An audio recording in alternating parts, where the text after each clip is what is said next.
Massive road surface collapse in Shantou, Guangdong. Welcome to China, eating, drinking, and entertainment for free, a popular message among Black international students.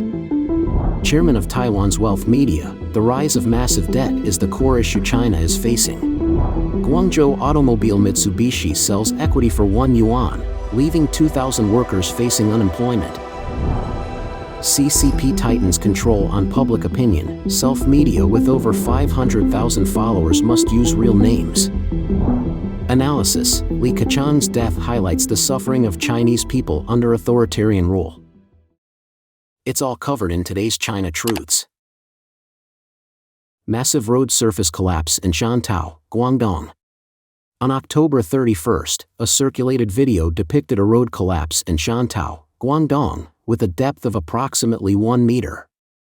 Streetlights were tilted as the ground caved in. One side of the collapsed road was lined with shops, while the other side bordered a river. On the late night of October 31st, the Shanwei Community Residents Committee of Xiaoshan Street in Shantou issued a report, stating that after investigation, a section of Honghandong Road in Chaonan District, Shantou, had collapsed around 8 a.m. on October 31st.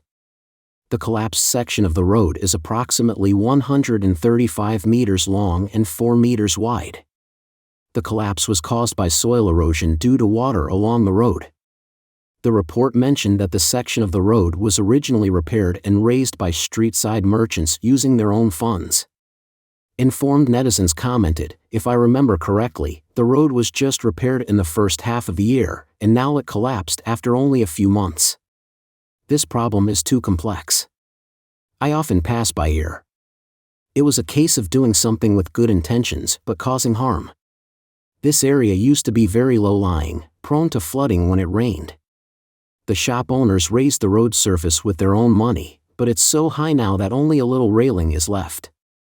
This should be due to using too much material, causing excessive pressure and collapse." Some netizens also questioned, "It seems like the groundwater has been pumped out.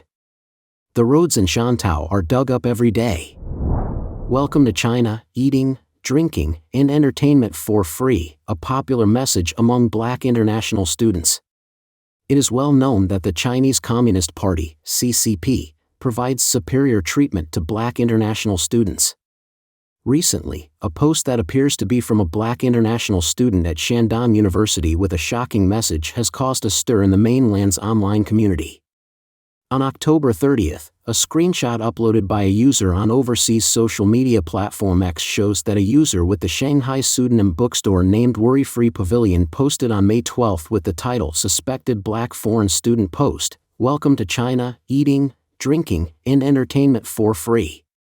They also shared a photo of 3 young Black men and 3 Chinese girls together.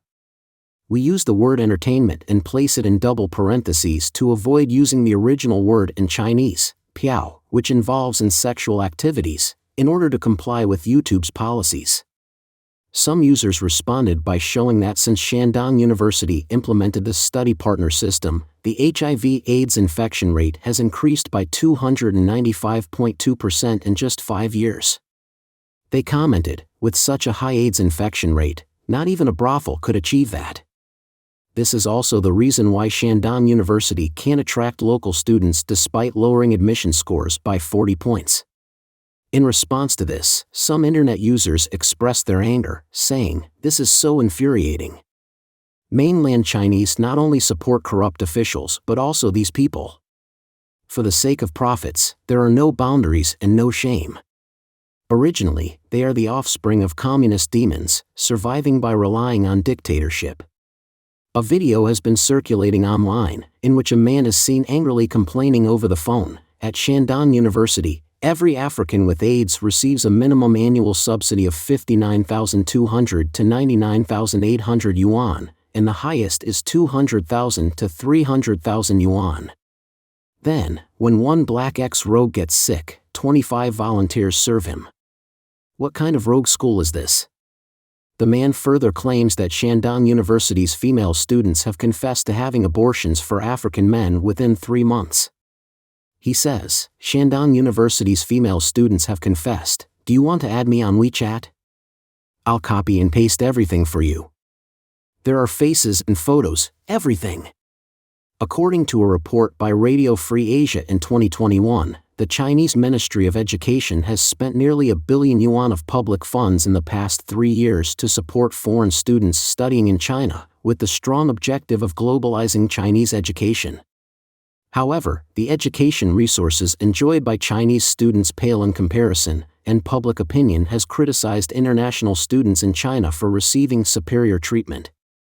Since the 18th National Congress of the Communist Party of China, the Belt and Road policy has attracted a large number of students from developing countries in Asia and Africa to study in China.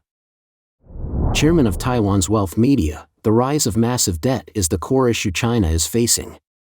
On Monday, October 30th, Xia Jina, the chairman of Taiwan's wealth media, posted on Facebook, stating that China, the world's second-largest economy, has shifted from being a rising great power to a rising great debt in the past 30 years. He cited a popular joke circulating on the mainland, which says that in China, after more than 30 years of real estate development, developers owe over 30 trillion yuan, home buyers owe 68 trillion yuan, local government debt exceeds 100 trillion yuan, and the 4 major banks have debts of 122 trillion yuan, approximately $16.67 trillion. As the good times in the property market have passed, figures like Evergrande's Su Jiayin or Country Gardens Yang Keqiang and Yang Huiyan, father and daughter, are left with massive debts. He mentioned that most of the companies among China's top 60 real estate enterprises have seen their stock prices fall to within 5% of their previous highs, and regardless of how the authorities attempt to rescue them, it appears futile. Xia Jina said, China, the CCP, emphasizes its rise as a great power, but the true foundation lies in the rise of its debt. This era of high debt is the core issue that China will face in the future. He also mentioned another concern, the potential cancellation of the New Year's Eve holiday. Chinese New Year's Eve is a cherished night of family reunions for the Chinese people. However, the term for Chinese New Year's Eve in Chinese sounds remarkably similar to remove shi in Chinese. This resemblance might lead to the cancellation of the holiday.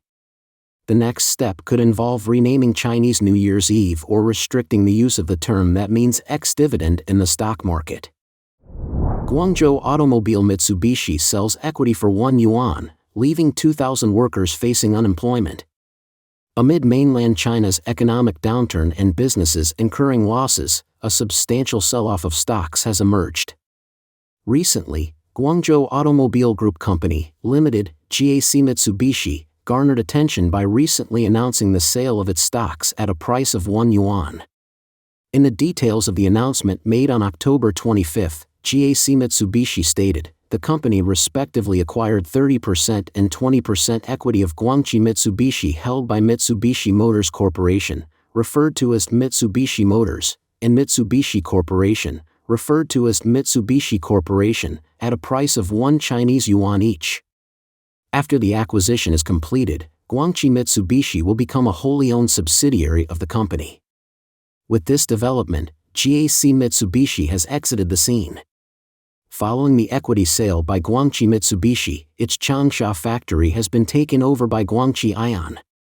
Concerning employee placement, a report from Daily Economic News on November 1 mentioned that, based on an internal company notification, GAC-Mitsubishi has offered employee compensation plans.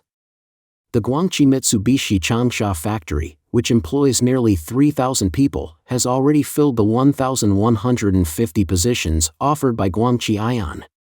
The employees who can retain their jobs are mainly young, leaving over 2,000 other employees facing unemployment. Some employees said that they're already in their 50s, and finding a job outside is very challenging. Regardless of the compensation they receive, it's difficult to sustain a livelihood. According to public information, Guangzhou Mitsubishi Motors Company, Limited, established as a Sino-foreign joint venture on May 10, 2012. The registered capital amounts to 1.947 billion yuan, approximately $266.1 million. This joint venture is highly esteemed by its employees, often referred to as a conscientious company offering top-tier welfare benefits in the country. Employees enjoy various perks, such as red envelopes at the beginning of the year, mid-year bonuses, subsidies for working in high-temperature conditions, anniversary rewards, and year-end red envelopes exceeding 20,000 yuan. Conversely, employees who transferred to Guangqian are facing a substantial reduction in their salaries and benefits, with basic salaries for grassroots employees totaling only slightly more than 2,000 yuan. CCP tightens control on public opinion. Self-media with over 500,000 followers must use real names. On the evening of October 31st, WeChat, Weibo, Kuaishou, a short video platform, Bilibili, a video-sharing platform, Xiaohongshu, a social e-commerce platform, and Baidu first introduced the requirement for self-media accounts with over 1 million followers to display their real names. Subsequently, the requirement will extend to accounts with over 500,000 followers. Douyin, TikTok, directly requires some accounts with over 500,000 followers to display their real names. Most platforms state that this requirement applies to accounts in the fields of current events, politics, economics, law, medicine, and other specialized areas. Failure to comply with real name registration will have implications for account traffic and commercial income. In response to this, Mr. Huang, a mainland media professional, told the Epoch Times on October 31st that the Chinese Communist Party, CCP, is aiming to control the voices of the ordinary people. He stated, in the past, many influential figures, in order to gain the trust of their followers, would need to speak the truth and reveal some facts. This process may have irritated some government departments. Therefore, they are gradually tightening control. They not only require real names, but now they want the names to be displayed on the accounts. In his view, courageous individuals may not mind, as they are willing to speak the truth and face the consequences. However, the majority of people will be fearful, and this move by the CCP will create an atmosphere where people are afraid to speak out. He said that when they speak the truth now, the first thing they encounter is the suspension of their accounts, followed by potential tea-drinking meetings or even arrests. In this context, implementing real name registration has an intimidating effect on the ordinary people. However, Mr. Huang also believes that there is a saying that even if you kill all the roosters in the world, the dawn will still break.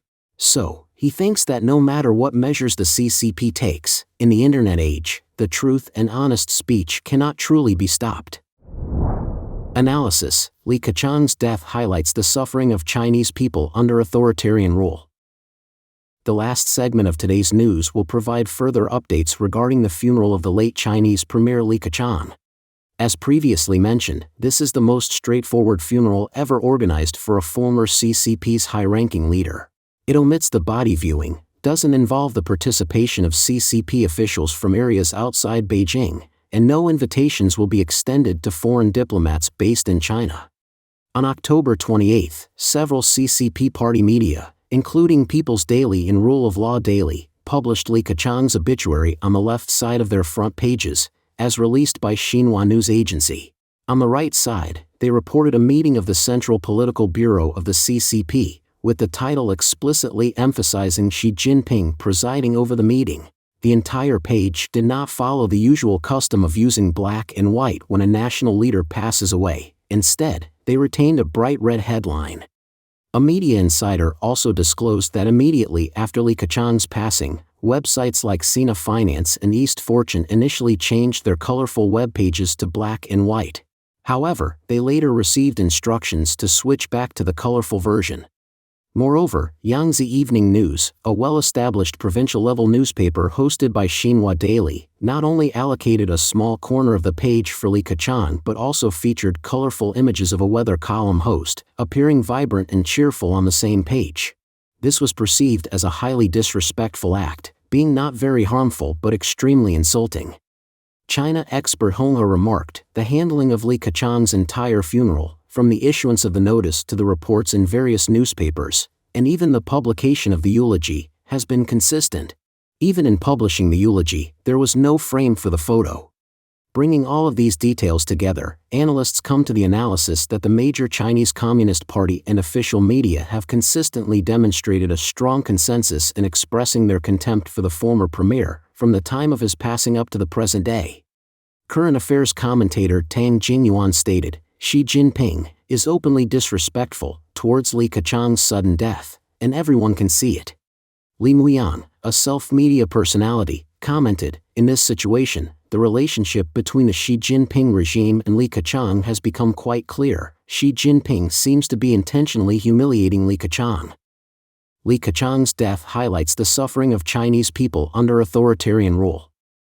To discuss the unexpected passing of the former Chinese Premier Li Keqiang, one Chinese journalist speaks privately to another, saying, "Living with a heavy heart, passing with unfulfilled dreams. Don't we all share the same burdens? We have worked hard for 10 years, but we are retreating steadily."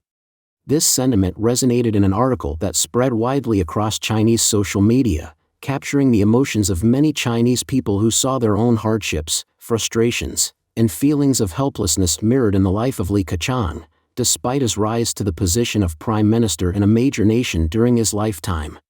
From 2013 to 2023, Li Keqiang served as the premier of the Chinese government, officially the second most prominent figure in China. However, in reality, he was consistently sidelined by the influential CCP leader and president of China, Xi Jinping. Prior to the appointment of the current premier, Li Keqiang had often been regarded as the weakest premier in the history of communist China. Amid various conspiracy theories circulating about the cause of Li Keqiang's death, many Chinese people have organized spontaneous mourning events. It's important to note that while remembering Li Keqiang, many Chinese people recall not so much his political accomplishments, which were limited, given his status as a weak premier, but rather some of the notable quotes he made during his life. These included, "The Yangtze and Yellow Rivers won't reverse their course," or "People are working, and the heavens are watching," a phrase Li Keqiang used in his farewell speech at the State Council just before stepping down as Prime Minister in late February this year. Furthermore, some other memorable golden quotes from Li Keqiang, such as "Those in power should not act recklessly," and "It's harder to touch interests than to touch souls." His sudden death has left people with a deeper sense of helplessness and uncertainty. This reflects the fact that under the prolonged rule of the authoritarian and dictatorial Chinese Communist Party, Chinese citizens have very limited freedom of expression. This appears to be their only opportunity to release the frustration they have carried with them for a long time. Don't forget to leave a comment in the section below to share your opinions on today's topic with us. Make sure to like and subscribe to see more interesting topics from China Truths.